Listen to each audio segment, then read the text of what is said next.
Now moving on to Brazil, the most popular politician there, former President Luiz Inacio Lula da Silva, wants to be president again.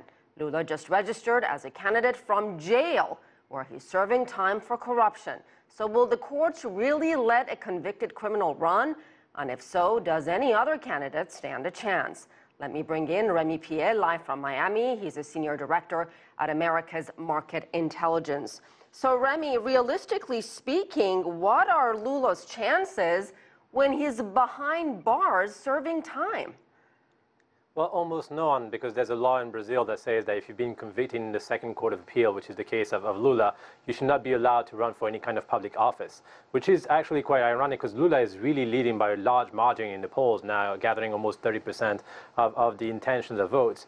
So right now here, there's an area of uncertainty towards before October 17, when the ballot is going to happen, to see when will the court system confirm that Lula will not be allowed to run, and when is co-listed candidate, which is Fernando Haddad, which is the former mayor of São Paulo, will actually be enlisted as the representative of the Partido dos Trabalhadores, PT party from Lula. And as you mentioned, Lula remains extremely popular. Fascinating, considering there's so much voter dissatisfaction and distrust of Brazil's traditional parties. Why is he so popular? Well, he's popular because he's actually playing the scapegoat, the card of the victim of the establishment that is turning it back towards against him, saying that he's corrupt. Which, in some extent, I mean, it's true that actually, when you're looking at the trial against Lula, he has been convicted of minor wrongdoings, actually corruption, but minor compared to other leaders in Brazil. The entire political class in Brazil has from one way or another been linked to the Lava Jato scandal of corruption, and therefore looking at Lula being behind bars when others are still in power right now is considered by the Brazilian population as something somewhat ironic, and is actually paying for the entire political class. We have right now an administration in charge, which is led by President Temer, which is probably the most unpopular administration in history in Brazil, and that actually allows for out-of-the-box candidates such as right-wing Bolsonaro or other candidates such as Marina Silva to try to be the leader in front candidate for upcoming elections in case Lula doesn't run.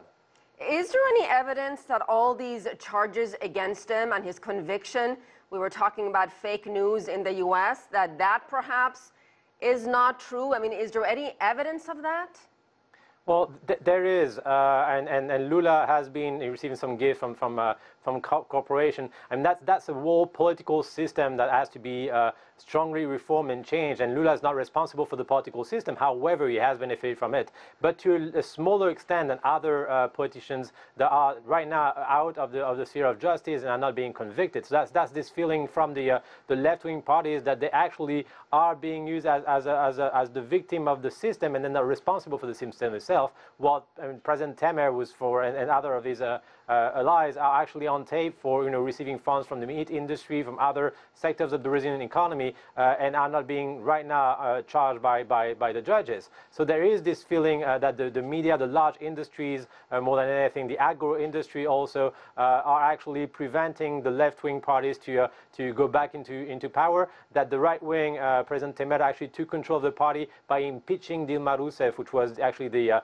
successor of Lula, but that was not through a ballot, that was not through election. It was actually, from the left perspective, an institutional coup against what was an elected movement that was able to cut down poverty, to reduce a series of inequalities in the country, and that actually might not have been seen as a favorable move from the establishment and from the right wing of the country that took control of the reins of the country again. All right, we'll leave it there. Remi Piet, thank you.